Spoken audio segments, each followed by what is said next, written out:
ማለት ሰው እንዲያውቅኝ አልፈልግም። ስሜንም መናገር አልፈልግም።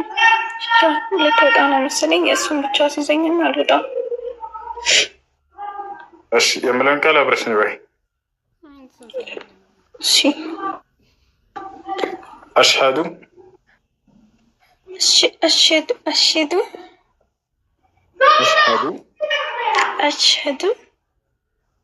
አላ ኢላሃ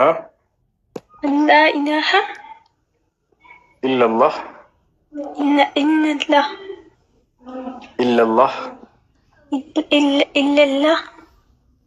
ወአሽሀዱ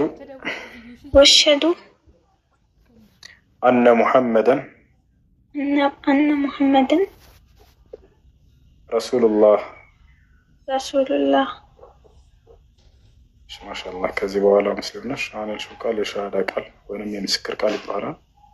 አንድ ሰው ወደ እስልምና ሃይማኖት ሲገባ ጊዜ የሚሰጠው የምስክር ቃል ነው። ከአላህ ሌላ አምላክ የለም ብዬ መሰክራለሁ፣ መሐመድም የአላህ መልእክተኛ ናቸው ብዬ መሰክራለሁ ማለት ነው። እስላማዊ ትምህርቶችን ከጓደኞች ጋር አብረሽ በመማር እስልምና የሚያዝሽን መስራት የሚከለክልን ማራቅ በቻልሽው አቅም በዚህ መንገድ ትኖሪያለሽ። ሻወር ተወስጂና መጀመሪያ የምታደርጊው ስለ ሶላት አሰጋገድ በመማር ሶላት መስገድ ትጀምሪያለሽ። እንግዲህ ስግደት የሚገባው በእስልምና ለአንድ አምላክ ለአላህ ሱብሓነሁ ወተዓላ ብቻ ነው። ለአላህ ብቻ መስገድ ትጀምሪያለሽ ማለት ነው። እሱ እሺ። ኢብኑ ፉላን እና ከላይ ልጆች ያላቸው ኢብኑ ሙራድ ቅሩላቸው፣ አስተምራቸው። ባረከላሁ ፊኩም። ልጁ ይማረካል ሊዋጋ ሄዶ ከነቢ ሰለላሁ ዐለይሂ ወሰለም እና አማኞች ሊዋጋ ከመካ።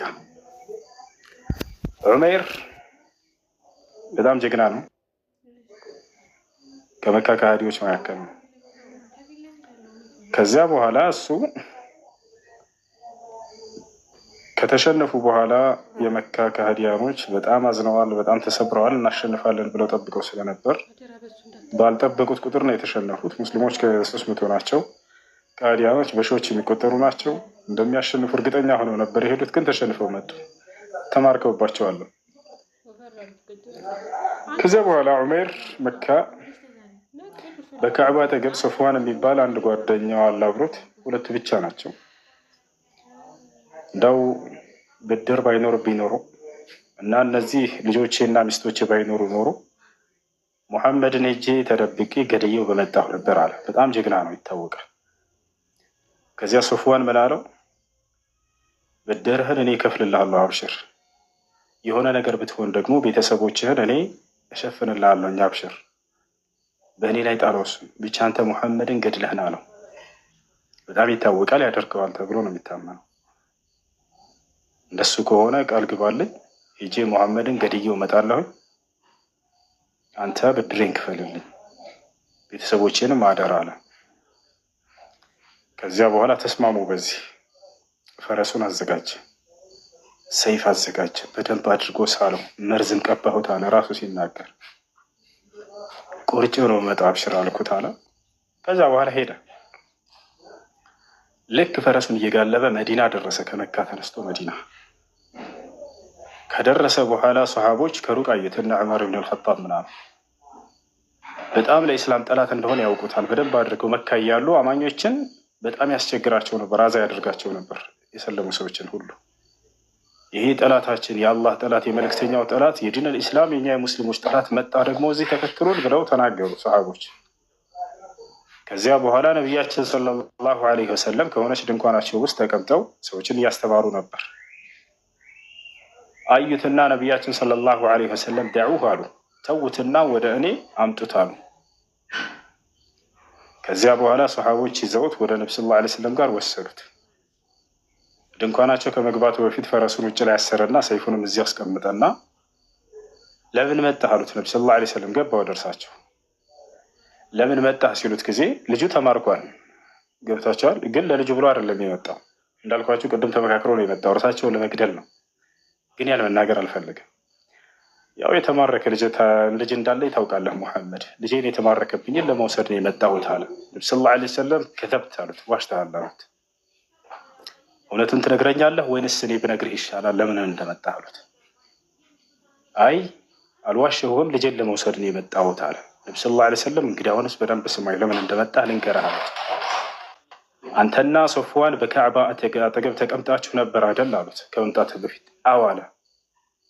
አንተና ሶፍዋን እኔን ለመግደል ተመካክራችሁ ቤተሰቤን እንድትሸፍንልኝ ብድሬንም እንድትከፍልልኝ ተባብላችሁ በዚህ ተስማምታችሁ እኔን ለመግደል ነው የመጣኸው አይደል አሉት። አዎ አለ። ራሱ ነው ይህን የሚናገረው ታሪኩን ዑመይር። ወዲያው አሽሀዱ አን ላ ኢላሀ ኢለላህ ወአነከ ረሱሉላህ ብዬ እስልምና ተቀበልኩኝ አለ። ሙሐመድ ሆይ በአላህ ስም እምላለሁኝ ከአምላክ በስተቀር ሌላ ማንም ይሄን ሊነግርህ የሚችል የለም ብዬ ወዲያው መሰከርኩኝ አለ። ምክንያቱም እኔና ጓደኛዬ ስንነጋገር ሶስተኛ ሰው እንኳ የለም ነበር አለ። ገብታችኋል? ኩና ኑከዚቡከ ቢኸበሪ ሰማ፣ ከሰማይ በሚመጣልህ ቃል እናስተባብለህ ነበር፣ ውሸት ነው እንለህ ነበር። ይሄን ግን በፍጹም የማልክደው የማላስተባብለው ነገር ነው አለ።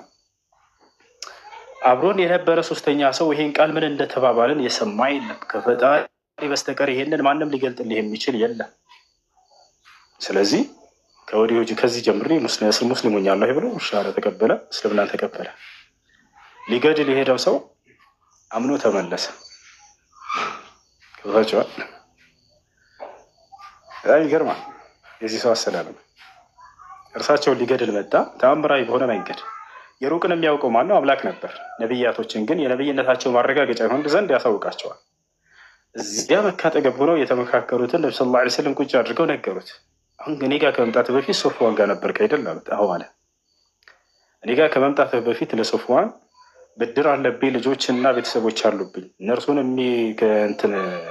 የሚጠብቅልኝ ባገኝ፣ ብድር የሚከፍልልኝ ባገኝ ገድዬው እመጣለሁ ብለህ እኔን ለመግደል ነው የመጣ አሉት። ነቢ ሰለላሁ ዐለይሂ ወሰለም ስላወቁ ነው ሰሓቦችን እንዳትነኩት ወደ እኔ ብቻ ላኩት ያሉት። ያሰላም ሊገድልህ የመጣን አካል አምጡት ወደ እኔ አቅርቡት። ከዚያ በኋላ ገስጸህና መክረህ ወደ ኢስላም በጥሩ ስነ ምግባር አስተምረህ ጥሪ አድርገህ መላክ። ምን አይነት ባህሪ ነው ያጀማ? ሊገድልህ እንደመጣ ብታውቅ አንድን አካል ሳይመጣ በፊት ገደሉት ሊሆን ይችላል የምትለው ገብታችኋል? ወይንም የተለየ ገጽታ ልታሳየው ትችላለህ። ነቢ ሰለላሁ ዐለይሂ ወሰለም ግን እያወቁ ለክፉ ነገር እንደመጣ በጥሩ ስነ ምግባር አስተናገዱት። ናኩት በል ወደ እኔ አሉት። እንዳትነኩት ብለው አዘዙለት ቀድሞ። ምክንያቱም የእስላም ጠላት እንደሆነ ያውቃሉ። ሰሓቦች እንዳይጎዱት ቀድሞ ተናገሩለት። ድምፃቸውን ከፍ አድርገው ደዑህ አሉ፣ እንዳትነኩት አደራ። ወእቱኒ ቢ፣ እርሱን ወደ እኔ አምጡልኝ አሉ። ወደ ቤት ገባ፣ ከአጠገባቸው አስቀመጡት። ያለውን ነገር ነገሩት። ኢስላምን ተቀበለ።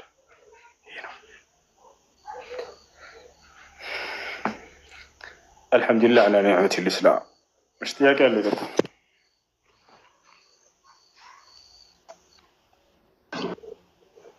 እሺ ጥያቄ አለ?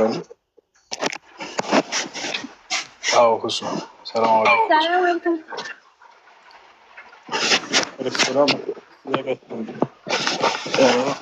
መሽለታ ስለ እንዴት ሂፍዝ እንዳሐፈዝክ እንዴት ሙራጃ እንደምታደርግ ተናግረህ ነበርና ከግማሽ በኋላ ነበር የገባሁት።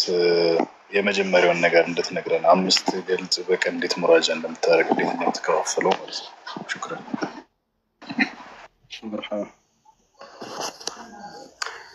ቁርአን ከሐፈዛችሁ በኋላ ሙራጃ እንዴት ነው የምታደርጉት? ሐፊዞች በጣም ብዙ ናቸው።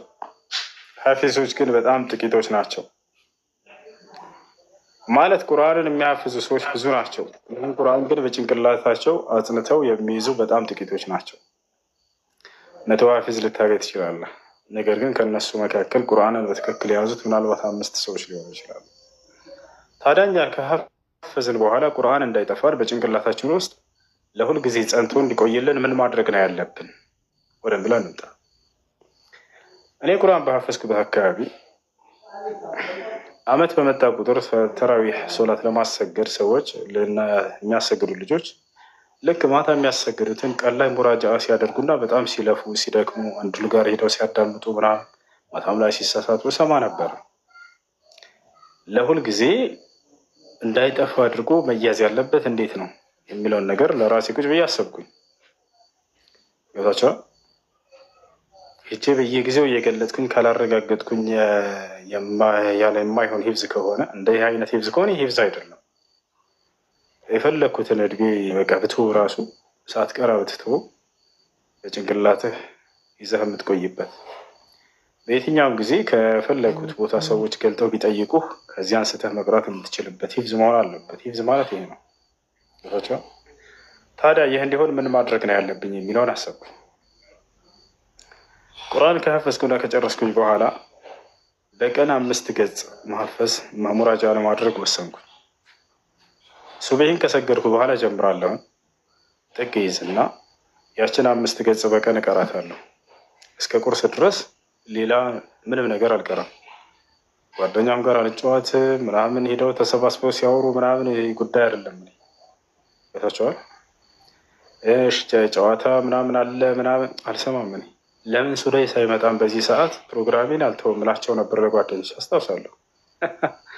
ሱዳይስ መጥቷል ና ዘይረው ብትሉኝ ወላሂ ላዚም ቅራቴን ትቼ አልመጣም እላቸዋለሁ። አይደለም እንደዚህ ለጨዋታ ምናምን ተሰባስባችሁ ያ ነገር ሊደንቀኝ ቀርቶ ማለት ነው። ስለዚህ ሱብሒን ከሰገድኩኝ በኋላ ጥግ ይዝና እስከ ቁርስ ድረስ ባለው ጊዜ ያችን 5 ገጽ ሙራጃ አድርጋታለሁ። በደንብ አድርጌ ድቅቅ አድርጌ መያዝን ካላረጋገጥኩኝ ሂጄ ቁርስ አልበላም ነበር። ያንን መያዝን ካረጋገጥኩ በኋላ ወደ ቁርስ እንሄዳለን። ከጨረስን በኋላ እሱን ከቁርስ በኋላ ኳስ ምት ምናምን እንጫወትና ምናምን ከዚያ በኋላ ወደ መስጅድ ተመልሰን እንገባለን። ከዚያ መስጅድ እንገባና ያንኑ 5 ገጽ ያንኑ ራሱ ነው እንደገና መልሼ ቀረዋለሁ። ከዚያ ጓደኞች ላይ ይሰማዋለሁ። ከዚያ በኋላ ኡስታዜ ላይ ሂጄ ይሰማዋለሁ። በደንብ መያዝን ካረጋገጥኩ በኋላ ከዚያ ከሰዓት በኋላ ትምህርት እንሄዳለን። እየተማርን ነው ያፈዝን የነበረው። ከዚያ ልክ ከአሱር በኋላ ምናምን እንመለሳለን። ከአሱር በኋላ ደግሞ ኪታብ ምናምን እንቀራለን። ከዛ ከመግሪብ እስከ ዒሻ ድረስ ደግሞ ተፍሲር እንቀራ ነበር። ከዚያ በኋላ ከዒሻ በኋላ ለመጨረሻ ጊዜ ያንን 5 ገጽ ቁጭ ብዬ እከረዋለሁ። ሙራጃ አድርገውና መያዜን እርግጠኛ ከሆንኩ በኋላ ቁርአንም ሳሊስ በጄ አጠገቤ ቁርአን ሳይኖር ጓደኛም ሳያዳምጠኝ ለብቻዬ ሆኜ እቀረዋለሁ። የመጨረሻው እሱ ነው። ከዚህ በኋላ ሁሴን ሆይ ይላለሁ ለራሴ ማለት ነው። ብትሳሳት እንኳን የሚነግረህ ጓደኛ የለህም። ብትሳሳት እንኳን ገልጠህ የምታየው ቁርአን አጠገብህ የለም። ስለዚህ ራስህን ችለህ ቅራ እለዋለሁ። ገብታችኋል? የዛኔ ሙሉ ትኩረታችሁ በራሳችሁ ላይ ይሆናል። ተዕተሚዱን ዐላ አንፉሲኩም፣ በጓደኞቻችሁም ላይ በቁርአንም ላይ ምናምን መጠጊያ እንደሌላችሁ ታውቃላችሁ። ትኩረትህ ሙሉ እዛው ላይ ይሆናል። ገብታችኋል? ያን መያዜን እርግጠኛ ከሆንኩኝ በኋላ ያችን 5 ገጽ የሌሊት ሶላት እሰግድባታለሁ። ሌሊት ላይ ካመለጠኝ እንኳን ቀን ላይ እሰግደዋለሁ። ያንን ገብታችኋል? ነቢያችን ሰለላሁ ዐለይሂ ወሰለም መንፋተትሁ ሶላት ቢለይል ፈልዩሰሊሃ ቢነሃር ብለዋል። የሌሊት ሶላት ያለፈው ሰው ቀን ይስገደው ችግር የለውም ብለዋል። ገርቶልኛልና ብዬ ለምን 10 ገጽ አላደርገውም ብዬ አልቀብጥም። ከብዶኛልና ይሄ 5 ገጽ ብዬ በፍጹም አልሰንፍም። ገብታችኋል? ፕሮግራም ነው፣ ፕሮግራም ነው። አይቀነስም፣ አይጨምርም። የፈለገ ተአምር ቢመጣ ያንን ሳልቀራ ያ ቀን አያልፋትም፣ በተአምር ማለት ነው። ገብታችኋል? ከዚያ ይህንን 5 ገጽ በዚህ መልኩ ሰራና በቀጣይ ቀን ደግሞ ልክ እንደ ትናንቱ ሰራለሁ። ገብታችኋል? በዚህ መልኩ በስንት ወር አከትመዋለሁኝ? በቀን 5 ገጽ በ4 ወር ታከትማላችሁ ቁርአን። ጨረስኩኝ እና በቃ አጠናቀቅኩኝ ማለት ነው። ላላ ገና ጀመርኩኝ። ከዛ ወደ 10 ገጽ አሳድገዋለሁ። ልክ ከዚህ በፊት በሰራሁበት መልኩ በቀን 10 ገጽ አደርገዋለሁ። አሁን ደግሞ በስንት ጊዜ አከትማለሁኝ? በ2 ወር አከትማለሁኝ። ቶችዋል የቅድሙ በ4 ወር ነበር፣ አሁን በ2 ወር። ከዚያ አሳድገዋለሁኝ። በ10 ገጽ የነበረው በ1 ጁዝ አደርገዋለሁ። በቀን 1 ጁዝ ልክ በዚሁ መንገድ በሰራሁበት መንገድ እሰራለሁ። በ30 ቀን አከትማለሁ። መጀመሪያው 4 ወር፣ ከዚያ 2 ወር፣ አሁን 1 ወር ደርሰናል። ከዚያ በኋላ በ2 ጁዝ አደርገዋለሁ። ይህን ደግሞ በ15 ቀን አከትማለሁ። ከዚያ በኋላ በ3 ጁዝ አደርገዋለሁ። ይሄ ደግሞ በ10 ቀን ይከተማል። ከዚያ በኋላ በ5 ጁዝ አደረግኩት፣ በቀን 5 ጁዝ። ይሄ ደግሞ በ6 ቀን ይከተማል። ከዚያ በኋላ በ10 ጁዝ፣ ይሄ ደግሞ በ3 ቀን። ከዚያ በኋላ በ15 ጁዝ፣ ይሄ ደግሞ በ2 ቀን አከተምኩ። ከዚያ በኋላ በቀን 1 ጊዜ አከተምኩ። ከጠዋት ከሱብሂ ጀምሬ እስከ መግሪብ ድረስ ቁጭ ብዬ ሳልንቀሳቀስ ማለት ነው። እንዴት ይሄ ጊዜ ሊበቃ ቻለ? 30 ጁዝ ለመቅራት በ1 ቀን ልትችላላችሁ። ሙራጃ ባደረጋችሁት ጊዜ ቁርአን አፋችሁ ላይ በጣም እየገራ ይሄዳል፣ እየቀለለ ይሄዳል። ጊዜውን በጣም ትጠቀሙበታላችሁ። የምትለው ራሱ የማይሰማበት ጊዜ አለ። አጠገብ ላለ ሰው إن الذين كفروا سواء عليهم أنذرتهم أم لم تنذرهم لا يؤمنون ختم الله على قلوبهم وعلى سمعهم وعلى أبصارهم غشاوة ولهم عذاب عظيم ومن الناس من يقول آمنا بالله واليوم الآخر وما هم بمؤمنين يخادعون الله الذين آمنوا وما يخدعون إلا أنفسهم وما يشعرون في قلوبهم مرض فزادهم الله مرضا ولهم عذاب أليم بما كانوا يكذبون وإذا قيل لهم لا تفسدوا في الأرض قالوا إنما نحن مسلمون من ريال الكتاب يترى የሚገኘው ሐፊዝ የሆነ ሰው ካልሆነ በስተቀር አያገኘውም። እና ልክ እንደዚህ እስኪገራላቸው ድረስ ይሆናል። ከዚያ በኋላ ሙራጃ የሚባል አላደረግኩም። ሙራጃም አላመናችሁ። እንግዲህ የዛኔ ገና 13 ዓመት ምናምን አካባቢ ነው። 6ኛ ክፍል ምናምን አካባቢ እየተማርን ነው። 13 ዓመት ምናምን 14 ዓመት ምናምን አካባቢ። ከዚያ በኋላ እስኪ ሙራጃ አላደረግኩም። ከዚያ በኋላ ሳሰግድ የረመዳን ተራዊህ የት ደርሳችኋል፣ ከየት ነው የምትጀምሩት፣ የት ጋር ነው የምትጨርሱት ብዬ መጠየቅ አልወድም። እንደዛ ከጠየቅኩኝ ሐፊዝ አይደለሁም ብዬ ራሴ አምናለሁ። ከዚያ በኋላ የትኛውም ቦታ ጀምሮ ያቋርጥልኛል፣ ሄጄ እቀጥላለሁ። ከዚህ ጀምር ይሉኛል፣ ሄጄ እቀጥላለሁ። ልክ ማታ ልገባ ስል ነው ተራዊህ የት ነው ያቆማችሁት የምላቸው፣ ከጀመሩበት ለመቀጠል። ቀን ላይ ለመዘጋጀት ምናምን አልጠይቃቸውም። ቦታቸዋል ዝም ብዬ ሄጄ ጀምራለሁ። አንድ ረመዳን አሰግጃለሁ። የት ነው? ሎጊያ ሀምዛ መስጂድ ሎጊያ ሙሉ 30 ጁዝ ነው ያሰገድኳቸው ተራዊህ። አላህ ምስክሬ ነው። አንዲት ቦታ ነች የጠፋች ከሙሉ 30 ጁዝ ማለት ነው። አንዲት ቦታ ሱረት ዘኽሩፍ ላይ አረሳት። ወለማ ጃአ ዒሳ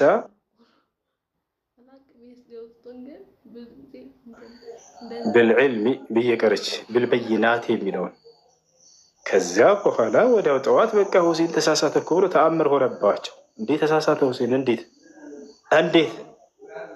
አንዲት ቦታ ተሳሳቸው። መሳሳት የሚባለው ነገር አይታሰብ ነበር። እያፈዝኩኝ እያለሁ ቁርአን ስሳሳት አለቅስ ነበር። አላ እንዴ ከንዴት የተነሳ ወላሂ ለምን ጠፋ ብዬ ተናድጄ ለ2 ቀን 3 ቀን ሳልቀር የምቀርበት ጊዜ ነበረ። ገና የመጀመሪያ ብዝንትን ያልኩ ማለት ይህን ነግራችሁ ስለ ራሴ ከፍ ላድርግላችሁ ብዬ አይደለም፣ ግን ምን ያክል ቀላል እንደሆነ ለጠየቁኝ ሰዎች እንዲረዱ ዘንድ ነው።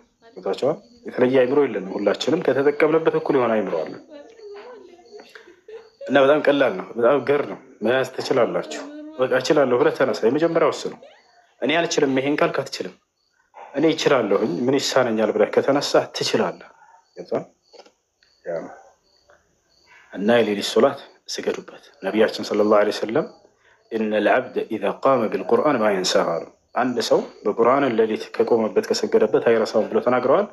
ወቀድ ሰደቀ ረሱሉላህ ሰለላሁ ዐለይሂ ወሰለም ወጀረብቱ ዛሊከ ቢነፍሲ። ነቢ ሰለላሁ ዐለይሂ ወሰለም እውነት ተናግረዋል። የሌሊት ሶላት ከሰገዳችሁበት አትረሱትም። በቃ ነው። እሺ አሰላሙ አለይኩም። ሰላም ወረሕመቱላሂ ወበረካቱ። አንድ ጥያቄ ነበረኝ። ምን ይላል? አንድ ሙስሊም ጀነት ውስጥ ከገባ ስንት ሚስቶችን ነው የሚያገባው? አላሁ አክበር። ግባና ከዚያ በኋላ እናስብበታለን ስንት ሚስት እንደምታገባ ኢንሻአላህ።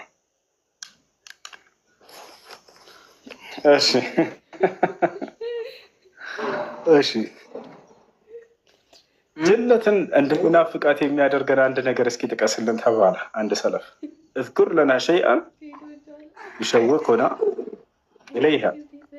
ጀነት ውስጥ ከሚገኙ ነገራቶች ጀነትን እንድንናፍቅ የሚያደርገን እስኪ አንድ ውድ ነገር ጥቀስልን ተባለ። ፊሃ ረሱሉላህ ዐለይሂ ሰላም የሚታደርጉ ልጆች ፊሃ ረሱሉላህ በእርሷ ውስጥ የአላህ መልእክተኛ አሉ እኮ ብሎ ተናገረ። ጀነት ውስጥ ነው የተባለው።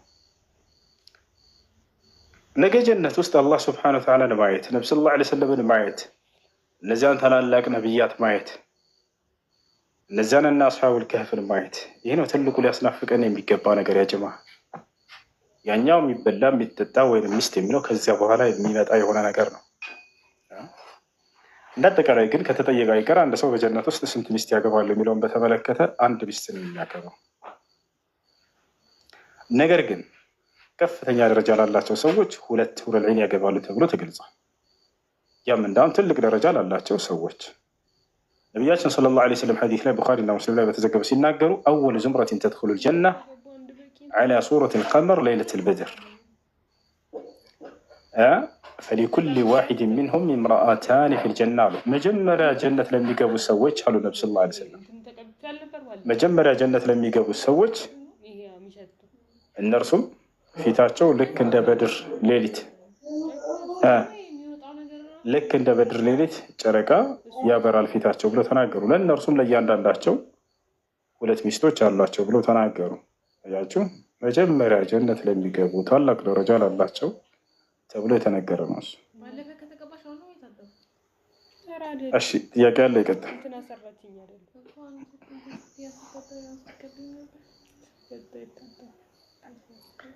እሺ ጥያቄ ያለ ከሌላችን እንወረደሽ።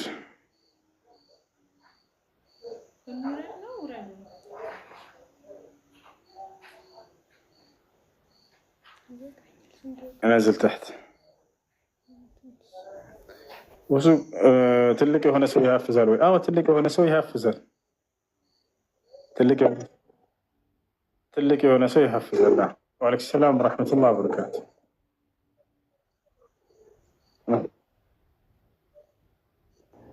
እሺ ቀጥል። ጥያቄሽ ምንድን ነው? እግሬ ላይ የፈላ ውሃ ተደፍቶብኝ ነበር እና ከለሩ የእግሬና ከጠባሳው በጣም ይለያያል። ለዛ ንቅሳት ባደርግበት እንደታየ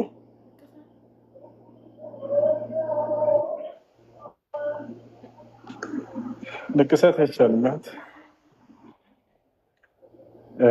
قال النبي صلى الله عليه وسلم لعن الله الواشمات والمستوشمات ንቅሳት የሚነቅሱና የሚያስነቅሱ ሰዎችን አላህ ረክሟቸዋል። ንቅሳት አይቻልም። انا اللي جزاك الله خير. እሺ ترمذي 1663 ላይ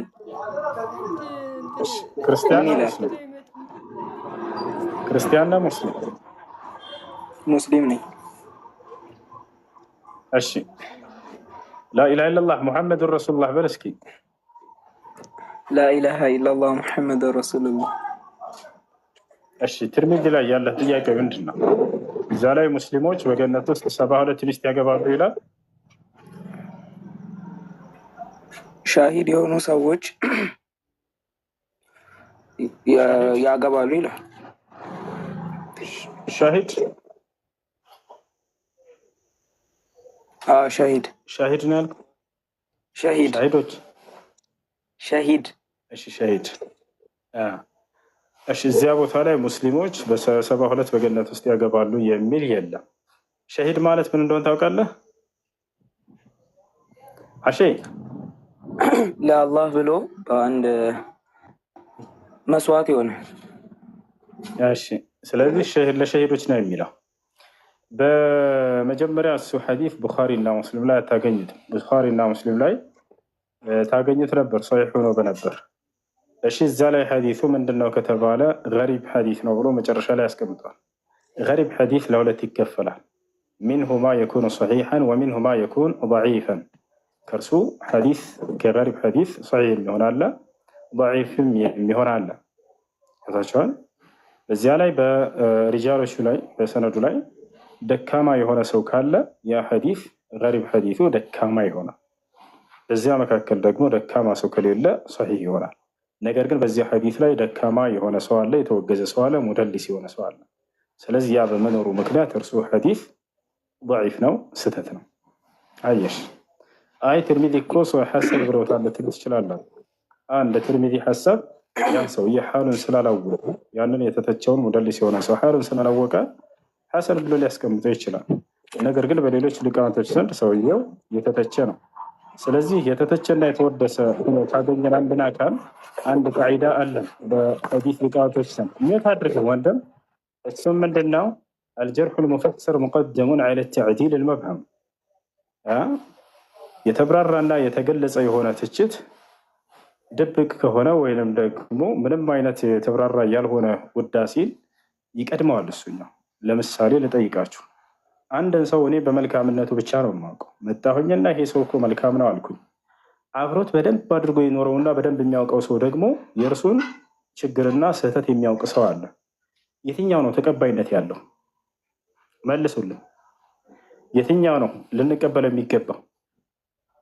ስለ እርሱ በደንብ አድርጎ ያጠናና የሚያውቀው ችግሩን የሚያውቀው ሰው አንተ እኮ የማታውቀው እንዲህ አይነት ችግር አለበት ብሎ የተናገረው የእርሱ ይቀድማል ማለት ነው። ገብቷቸዋል አይደል?